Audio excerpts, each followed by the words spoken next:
Hey, this is Liberty DeVitto, and you're listening to Glass Houses, a Billy Joel podcast. Well, first, we can't thank you enough, man. We appreciate you taking some time to chat with us. Yeah, thank you so much. Yeah, it was cool, man. Andy told me that it was Michael, and I said, yeah, sure, let's do it. Michael knows more about me than actually the book knows. Some of those things in the book, Michael was there. We were eating steak and eggs at Denny's at like 4:00 in the morning. Oh, man, that was a late night. Having the waitress bring up 6 to 8 glasses of wine, and I give Mike $20 and say, please put my drums in the car.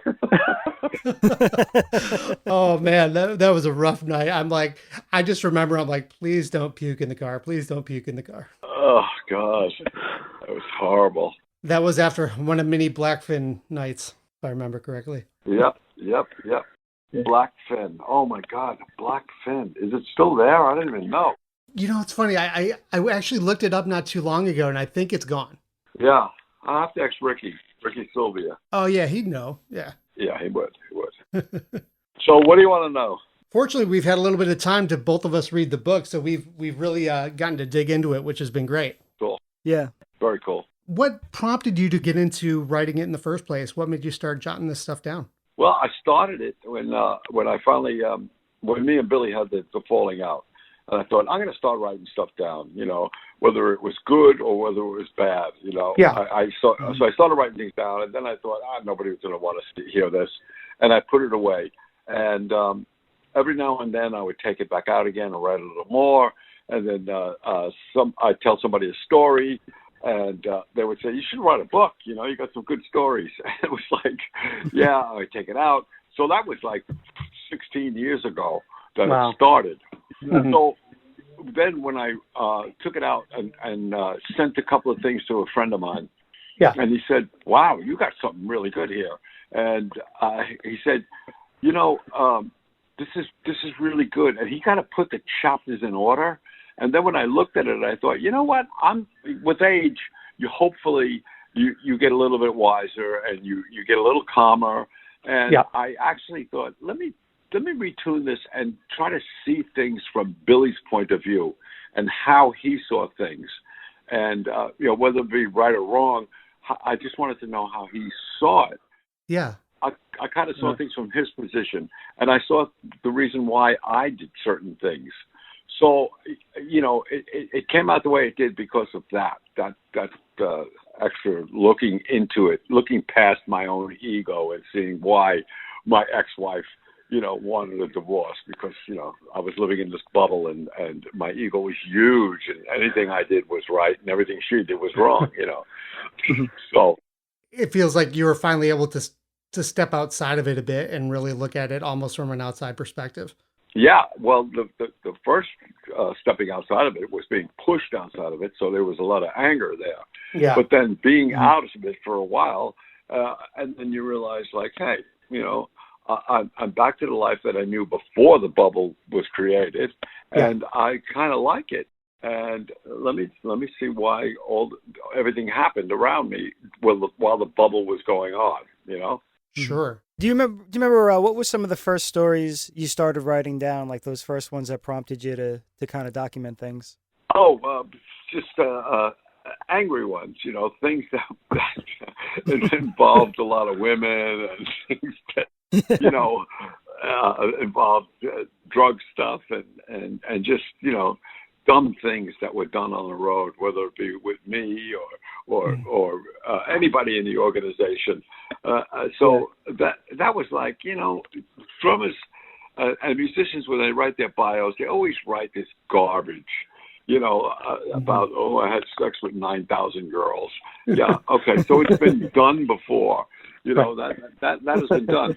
But also, there are so many things on YouTube about drum lessons, like, watch this YouTube video and you can learn how to play paradiddles faster than anybody else. Wait a minute, that's not how you make it. I didn't make it like that. No. You're actually talking to a guy who never took drum lessons, but played with one of the biggest single artists ever, and So I wanted it to be like that. Like, I wanted people to read it and go, there's two lines. There's the Liberty DeVitto, drummer for Billy Joel, and then there's Liberty DeVitto, the guy that you met, Michael, the one that you knew. You know, that guy. Yeah. But those two lives kind of crisscross sometimes. And, this was the road. These are the roads that I traveled to get to where I got. And some of the roads were really dark, but I chose to take that road. And, I'm actually happy that I was able to get out of that road because, like Doug Stegmeyer, he couldn't pull himself out of that road. Right. So, and that's a common tale, unfortunately. Yeah, very, very common tale. Very common tale.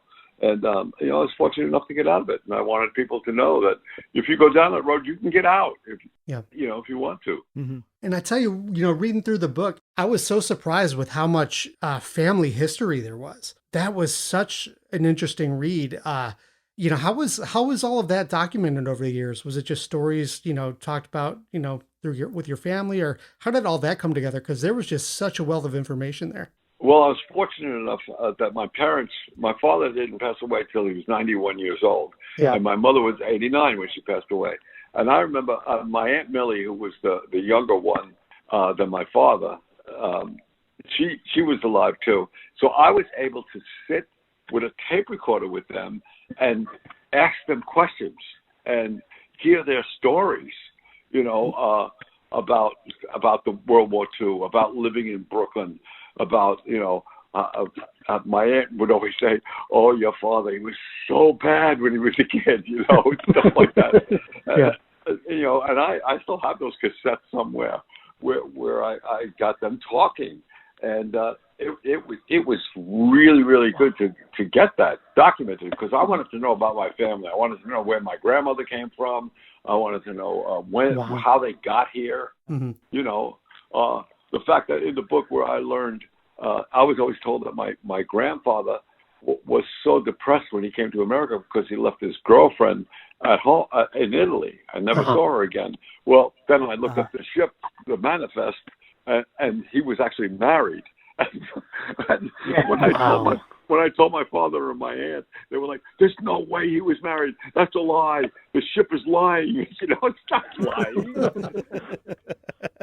Oh, that's amazing. That's great. I mean, so lucky that you had the foresight to do that because, I mean, those stories would have been lost. Yeah. Well, and in the same way, I would have lost the friendship of the 30 years and the beauty of making those records if I didn't come forward and just ask Billy, "Hey, you want to have a meal together?"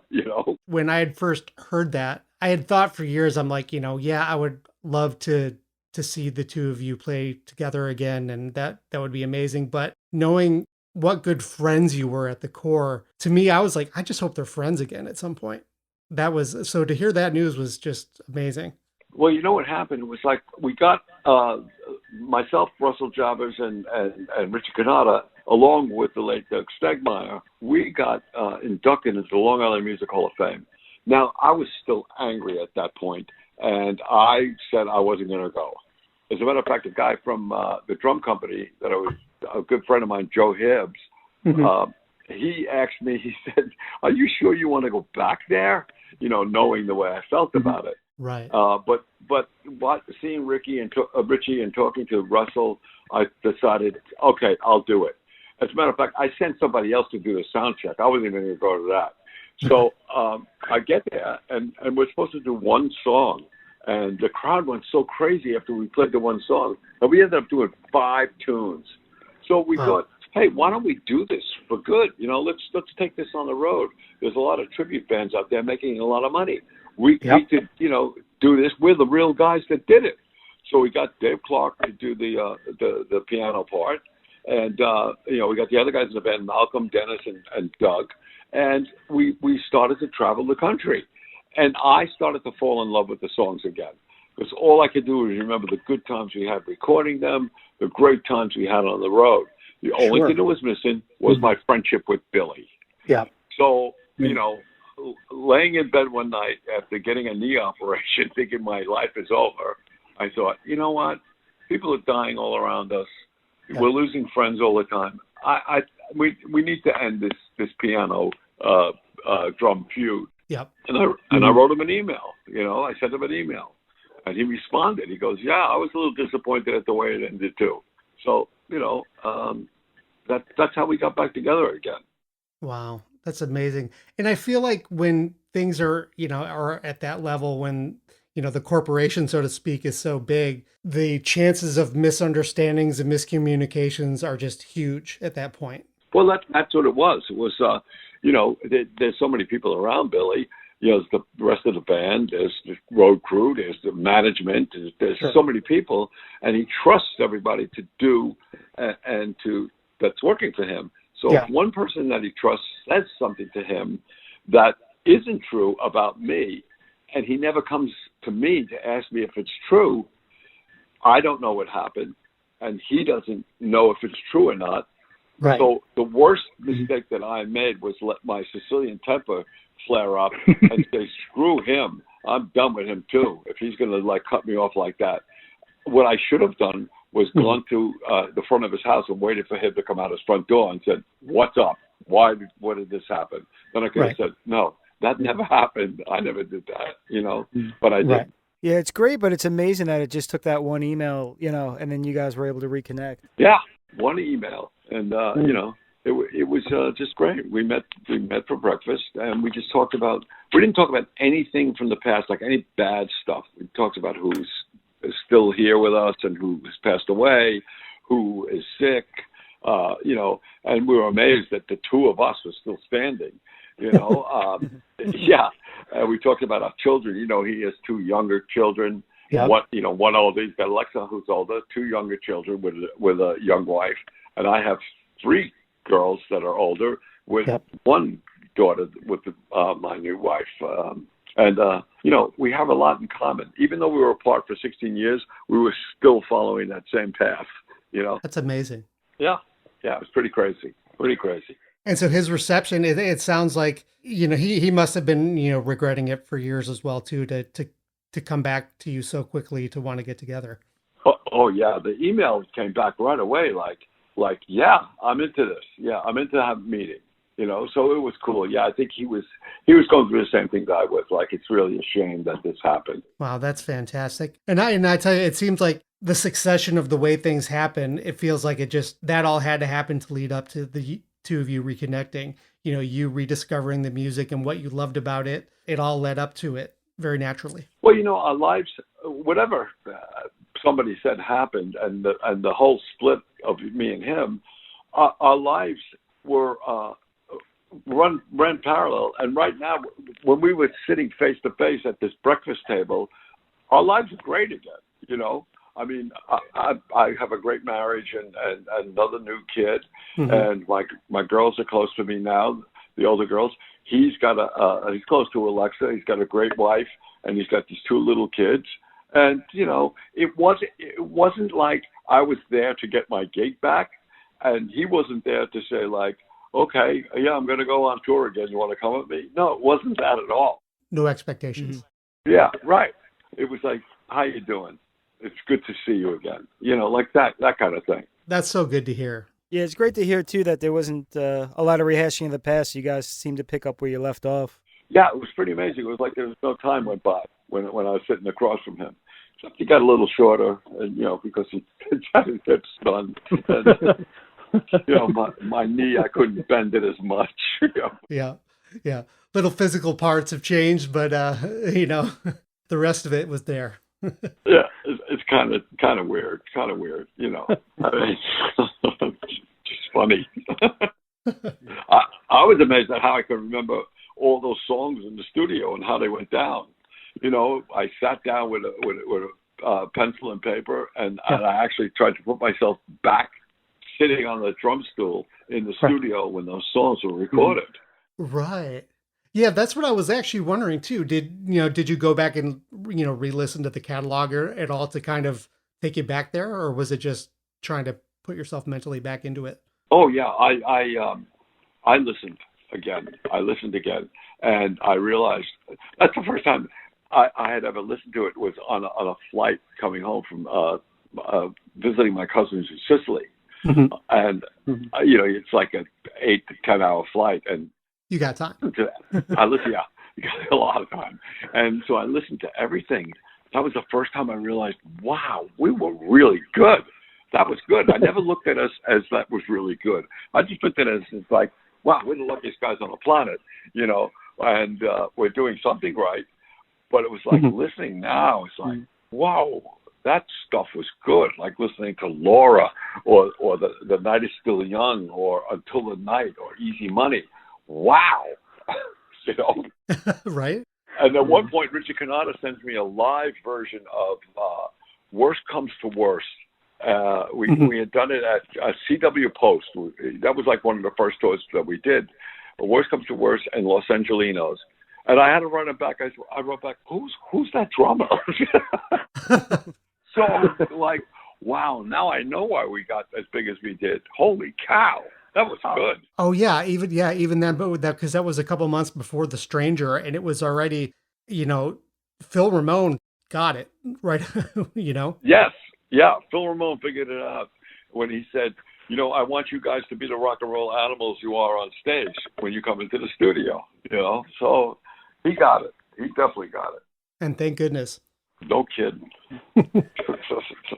Well, I would go back to the albums, because I needed to know the credits, and then I would listen to like a song that I didn't really remember, and as soon as I listened to it, then it all came back again, like Christy Lee or something like that, and some of the songs were recorded really fast, like the song 52nd Street.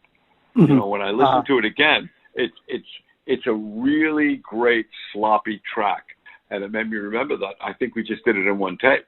Billy said, I got this idea, and he started to play the thing, and it was one take.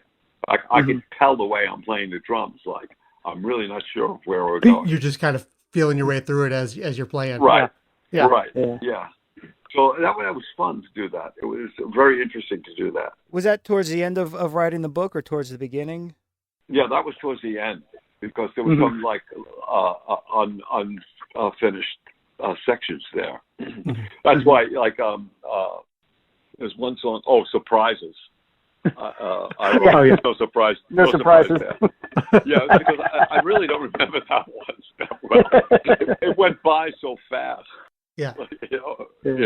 Well, and the Nylon Curtain, that was a record that took a long time, because didn't Billy have his motorcycle accident while you're in the middle of doing the record? Yeah, right in the middle of the record.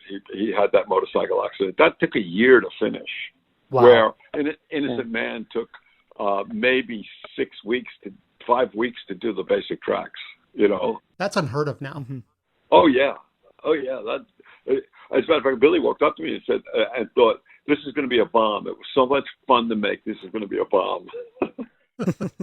It's amazing with An Innocent Man, how, I was listening to it not long ago, and just how unbelievably, a record so rooted in the 50s and 60s was so popular in the mid 80s. Well, everybody said it was like a breath of fresh air.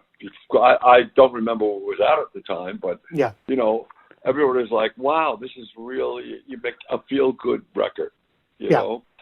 So, girls really liked it, a lot of love songs on it, because that's when he met Christy. But I remember Jimmy Iovine, when I was on the plane, because we were on the Stevie Nicks tour, and he listened to it. I played it for him in the headphones before it came out, and he said, that's really great, but I want to produce the record when they break up.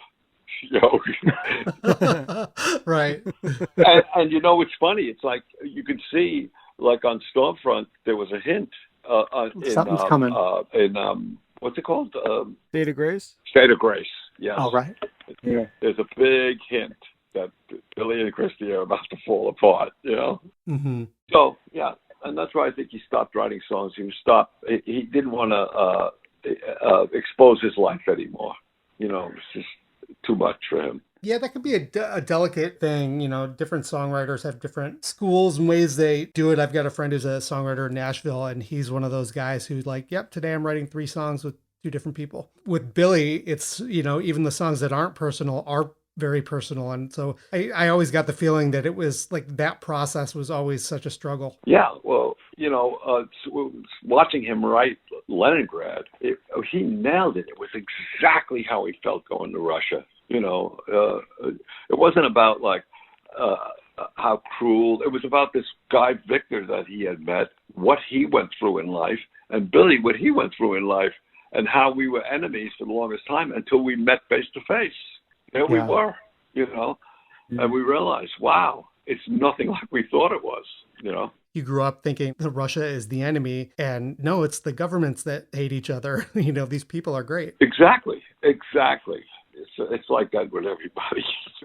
And I tell you, when I was going through we were talking earlier, I was going through, I call it the Winter Park era of the book. Some of those moments, it was pretty surreal because I'm like, oh yeah, I remember the week that went down. And it was so strange to kind of relive that in my mind as well. Yeah. Well, you see, it's like, the Winter Park thing, so we can talk about this, that what's not in the book, like the waitress that was the young girl that was always around me, that everybody thought, by the time I left there, everybody thought that I had a 4-year-old kid with her. Oh my gosh. Wow. Yeah. It was so strange. I actually had to get out of there. It was so like strange being there after everything went down because people really took sides. Like, whoa. It was really strange. Yeah. Yeah. That was weird. That was really weird. I had to get out of there. Yeah. I think you and I left around the same time. I went up to Atlanta when you ended up back in New York. Yeah, we did, I think. Yeah. Yeah. I missed some of the guys there, Yeah. It's funny because I just found like 10 Fun Club albums that aren't even open yet, CDs. And I thought, wow, that was a really cool record. I had listened to it not too long ago. I played it really loud again on the stereo. And it really was a good record. And I miss Tommy Calton. I talk to him sometimes on such a sweet guy. Yeah. Oh God, what a gem! I hear from Mike Franklin all the time. He wants to play on albums, but it's like, Mike, I'm working. I'm all over the place. He wanted me to play on that John Anderson record, but I just couldn't get down there. Oh yeah, I mean, I feel like you've been busier than ever between the Lords and obviously the book now, and what you're doing with the Slim Kings, and it's yeah. I mean, it's and hello, you're raising a daughter. Yeah, that's another thing. It's funny. Me and my wife talking, and it's like, if I was still with Billy, would we have made it? I don't know. But because of what happened, maybe that made us stronger because we are. I'm not traveling like we used to with Billy. Be gone for a long time. That's true, and you guys were able to build the foundation without you being gone all year. Right. So it's a big difference there. And now having the young daughter, I see what I missed with the other girls, like Victoria and Marielle and Devin. I missed a lot. Woo, unbelievable. Yeah, and that's the thing. A lot of people don't realize, especially when you're playing with someone on this caliber who's got these month-long international tours. When they say go, you go. That's right. Time to leave. Let's go. Boom. We're out of here. How long are we gone for? Well, we're going to play in just Sydney, Australia. We're doing a tour of Australia, and we're going to be in Sydney for 2.5 weeks. Right. So that's okay. That's just the beginning, and there's like 5 more cities we're playing after that. It's like insane. Really far. There was no cell phones then. No, nothing. You couldn't FaceTime. No, it's easier now to have a little closer connection for sure. Right, but it's still that absence that is that can drive you to drink. And I think people misunderstand what life is like 90% of the time on the road. They think it's a lot more exciting than it is. Oh, they think it's American Idol all the way, Yeah. It's not. And that's what I liked, what I did with the book is like, I show you how I got from, being a young kid that wanted to do it to actually doing it. It's not, I didn't go on Star Search or American Idol and play, and everybody said, you win. Okay, now you're under our wing, and we're going to mold you into. No, this is a hard road to go down.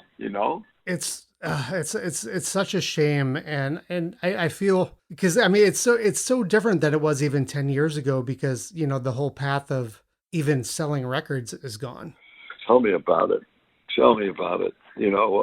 People just want to download everything for free. I don't know. It's the lost art, holding a record album in your hands. It's just nobody. You can't tell a young person what that was like to do that. To go to the store, you got to go to the store first of all to get the record. Right. Yeah. And then you come home and you crack the cellophane that's on the outside, and you put it on. And while you put it on, you're reading all these credits and all this stuff. Now it's like they download it. They got 5,000 songs on their iPhone. It's like, when are you going to listen to 5,000 songs? Right. Yeah. Exactly. And you mentioned, I still remember the experience specifically with Glass Houses. I'm like, so this is what these guys look like. Okay, what's their story? Right. And Glass Houses was a classic. The question I get all the time is, why did you put the watch around your ankle? Well, we were so boring in the photographer's studio. They said, you guys are the most boring guys I've ever photographed. Do something different. Okay, I put the watch around my ankle. I took my glasses off, And then when Billy saw the picture, he's like, it's a little stiff, man. And then he took the grease pencil that you write on the board with. Oh, yeah. And he wrote all our names in the grease pencil, At least it made it look good. There was a little bit of yellow in there now. That was enough of a touch, yeah. Yeah. Weird the way things happen. It's interesting you talk about the experience of going and cracking open the record. And I feel like over the last couple of weeks, that's what it's been like for like a bunch of us, because we all ordered this book and we were all, waiting for it to come in. And, everybody's posting it online as they're getting it. Because it was like the last thing, we couldn't download the book. We had to wait for it for the physical copies to come in. Yeah, that was pretty cool. Yeah. So were you following those when everybody started posting the pictures? Oh, yeah. I when somebody says they got the book, I try to write, at least enjoy underneath it, so they know I see that they got the book. Yeah. And Hudson Music is following it all the time because, sometimes, they have extra books put to the side because sometimes it might rain and the book gets soaked, Oh, sure. So they got another one. So they have to follow almost everybody's thing. There was one guy wrote and said, I thought these books were going to be autographed. I opened my book up and there's no autograph in here. Turn one more page. One more. Yeah. Okay. I got it. Oh, that's funny. How's it been doing all these interviews? I know even just us scheduling this, and again, we're grateful you took the time. But from what we could tell, you've been amazingly busy the last couple of weeks. Let me tell you something. It's a good thing I did something similar with Hired Gun when Hired Gun came out. They set up the other day. There was 20 interviews in a row. They get this one guy who is national radio, and he gets on the phone with me, and then he calls every radio station. They get 8 to 10 minutes, Yeah. And he tells me if they start to say things that make you uncomfortable, I just say a magic word and I'll push the button and they'll be gone. But the 20 interviews happened from 8:30 till 11:30, and it's like bam, bam, bam, one right after another. So you get to the point where it's like when you're up to number 10 or something like that, you're thinking you're saying something and you're thinking, did I just tell him that, or was that the interview before that I said that? Right. Oh yeah, it blends together. So I'm sure. Confusing. Yeah.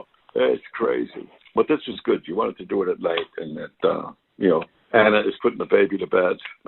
Yeah. I think the timing worked out great for everyone because Jack's in Philly, he's on the East Coast, and I'm out in Washington now, so we're all kind of spread out. Oh, out on the West Coast, you are. Yeah, I'm about an hour north of Portland. So I was when you guys were in Bremerton, a couple of years back. That was only a couple hours from me. Right, Bremerton. Ooh. That was cool. That was really cool. For a one-off show, I mean, it was great to see, the crowd for just essentially a one-off. Yeah, and we had played in Arizona, right before that, and flew up there. Yeah, the routing will get better. I hope. Well, yeah, it'd be great to see if you guys can make it, do some more West Coast, in time. But it makes sense why the Northeast and Florida our go-tos so far. Oh yeah. When we were with Billy, we used to do what they used to call the dartboard tour. You know, you'd be one night in Chicago, and then the next day you're in Phoenix, and then you're back in Milwaukee, and then it's like, who booked this? We're all over the place. All over the place. I remember seeing you, I think it was the River of Dreams tour in Detroit, but I think it was 2 shows I saw, but they were like 3 months apart. Same venue. Yeah, that happens when they, it sells out so fast, they want to book another night, but the hockey team is playing, and they're playing basketball, and it's like other shows are booked there, and the only time they can book it is like 3 months down the road, Right. So you could be doing your West Coast tour, and then all of a sudden there's this Detroit stuck in the middle. Yeah. And then you got to fly out to do a TV thing, and you guys were all over the place. Yeah, it was crazy. It was crazy. But like in the book, I say I wouldn't change a thing, except maybe I'd be in the Beatles instead of playing with Billy Joel. Right. That would be a good swap. I'd be happy with that too. Right. I'd say. That would have been nice. That would have been nice. So how long you guys been doing this? We launched in February. I had been kind of tossing around the thought of doing a Billy podcast for about a year now. And I met Jack online, and we had a nice conversation like this. And probably 10 days later, we were recording. Wow. Yeah. That's cool. That's really cool. A lot of people, because of the pandemic, have started these webcasts. I know that I did one with Carmine a piece. Oh, yeah. Dave, his last name begins with a U. I can never say it, but played with the Hooters, the drummer for the Hooters. He's got one. Oh, in the pocket? Yeah, in the pocket. Right. Yeah. Which is really, really cool. I mean, drummer talking to drummer. I did the modern drummer one yesterday. Oh, I saw Bernard pop in. Oh, that was so cool. That was so great. So cool. Yeah, it was a lot of fun. You don't play music in between. You just... Right, yeah. Each episode is kind of thematic. So one episode we'll talk about either maybe like an album, and then the next one we'll talk about a tour, and then maybe we'll dig into just 1 year. Okay, cool. Sounds cool. And we felt too that there's interesting things to dive into with these songs and tours and stuff like that really haven't been talked about really much until your book. Yeah, I think this has answered a couple questions we've had like along the way. We've found the answers over the last week. Oh, in the book? Yeah. To tell all that tells nothing. I was curious, those little My Drum essays that were kind of dotted throughout, I really like those. At what point did you kind of come up with those? Were those things you had thought about for a while, or did you just kind of sit down and put that all together one day? No, that was one full chapter. The guy who is from Hudson Music, Joe Bergamini, who's a great drummer in his own right, was editing it, and he goes, that's the longest chapter in the book, My Drums. He goes, let's do this, not to bore people. We'll take pieces and put them after every other chapter. And he was right. It's like there's this great stuff, about growing up with Super and all this kind of stuff, and then Mitch Ryder. And then after each one, it's like, this is where my drum had me here. This is when I think of the drums. So it's pretty cool the way it was put together. That was the thing that I couldn't do. I couldn't lay it out. Yeah, it sounds like that was the biggest help, was having someone kind of connect those dots. Yeah, that and I have a life coach, and she read the book before anything, and she was like, you can enhance this, or you shouldn't say this, because she was like, I don't want to see anybody. If you go do a book tour, I don't want to have anybody outside protesting that you said something that's wrong. Like certain people wanted to be called this and not that. I wasn't aware of that. You talk about how this was kind of written slowly over the last 15 or so years. Do you feel that as you began to start letting the anger go, did you revisit some of it and maybe kind of round out the edges a little bit and just kind of look at it differently? Oh, yeah. The part, especially about the crash and burn, whatever, I come crashing down, the part about Mary. Oh, and, yeah. That was, my wife now read that, and she goes, you can't do this. This is not you anymore, Right. Because it was like, I was like really angry. In the beginning, I was smashing gold albums against the corner of a coffee table. Yeah, just so angry with everything going around you. Yeah. Yeah. So, I'm not that person anymore. I'm really like happy, and then reading that was like, ooh, that's ugly. Yeah. Yeah. So I'm glad that didn't come out. Sure, that makes sense. And I feel like you were able to, the more you got removed, you were able to see how Billy may have seen things, but it almost feels like same thing with Mary, how she may have seen the situation as well. Yeah. Yeah. When I was thinking about doing your podcast here, I was thinking like, wow, I wonder how Michael saw me when we did play the Blockfin, like, man, I can't even remember that waitress's name.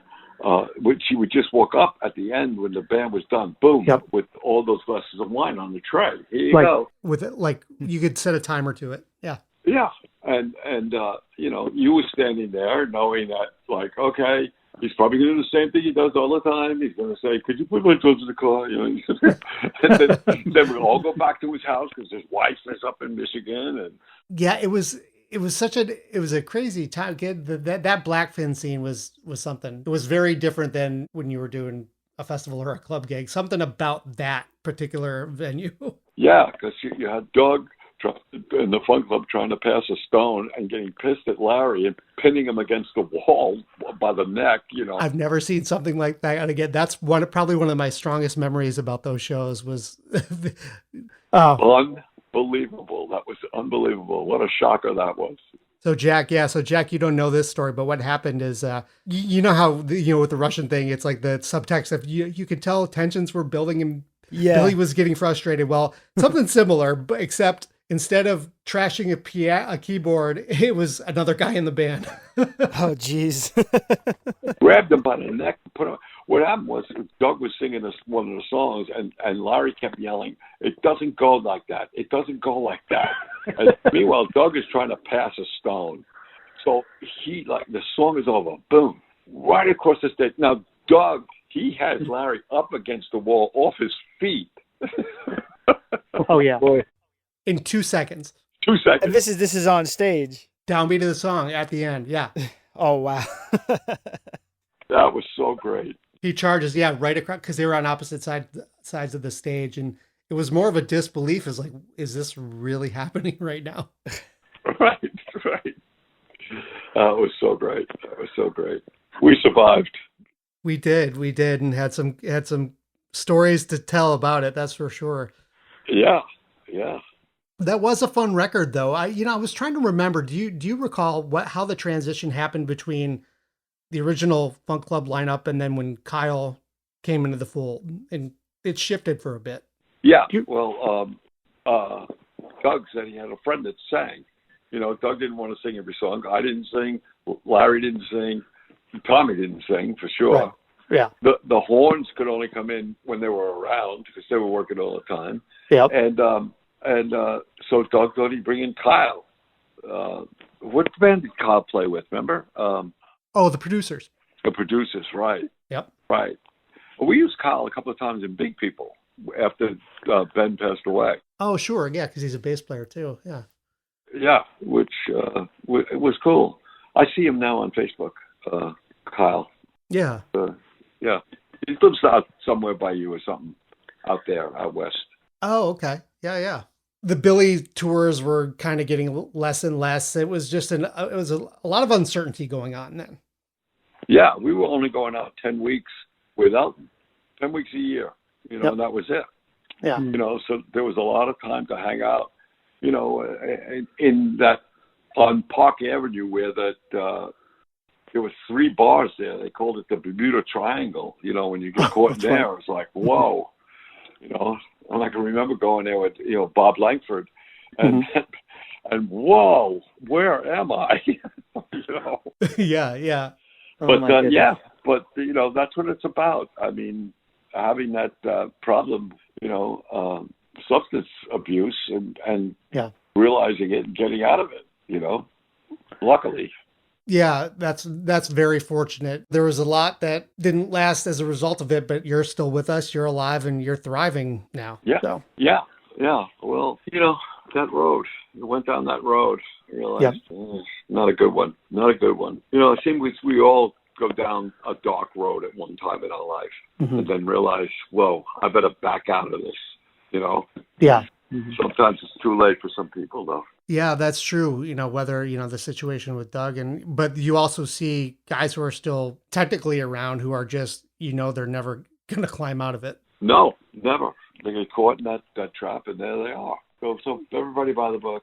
Yeah, tell everyone where they can get it. They can get it at hudsonmusic.com. And, I signed 1,500 of them. And there was such a demand for more that I went up yesterday and signed 500 more. And that I think more than half of them are gone already.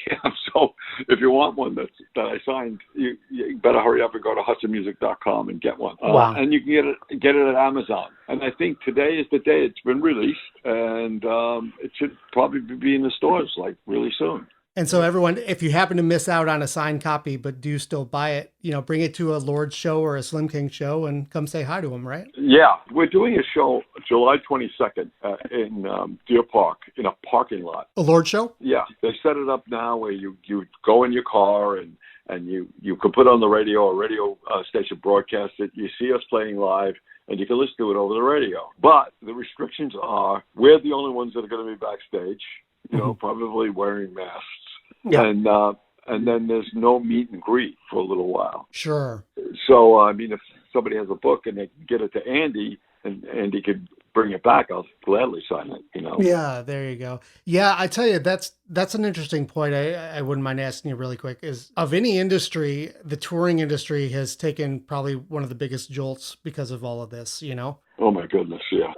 And, where do you see that going? Well, everybody's trying new things. A friend of mine that lives in the building here, she went out to Nashville and with major country artists, they did a concert in a big place, but there was no audience.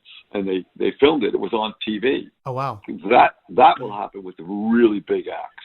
Mm-hmm. Play with no audience, but you'll be able to see it on TV. Maybe pay-per-view. You know the way they did the boxing matches? Yep. Yeah. Maybe something like that. For us, with Lords, we were selling out 1,000-seated theaters.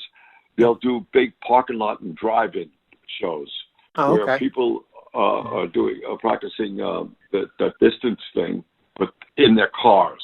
Right. They'll sit on top of the car or whatever they'll do. Yeah. But, it'll be the social distancing. Where they're not elbow to elbow. Yeah. Right. And I had heard at one point that theaters, instead of doing one show to a packed house, you do two shows, but to half a house. Half so there's capacity. space between people. Yeah. Yeah. Interesting. But people want music. People want live music. So it's going to come back, but it's going to be a slow crawl. Yeah, I think you're right. And I've found that a lot of people during this time have been really starting to rediscover music again in a different way, in a way that we used to years ago. I think with people having some more time on their hands. And Right. That part has been great. Yeah. And it was the perfect time for a book to come out. Are you What are you kidding? going to do? Yeah. You're going to read. You're going to read. If you go to the beach, you're going to social distance from somebody, and you're going to read. When there's nothing else to do. And I tell you, it's a very smooth read. I hear you in it for sure, and so it reads like you, but it's a nice smooth read all around. Oh, cool! I'm glad you liked it. Really glad you liked it. Well, it's cool. It's been fun. I'm going to go eat some dinner now. Liberty, I can't thank you enough. It's been a joy to connect with you again. I know you and I go back 20 years now, so it's always good to get to catch up with you. All right, my friend. I'll talk to you again. All right, we'll talk to you soon, Lib. Take care. Take care. Take Bye. care.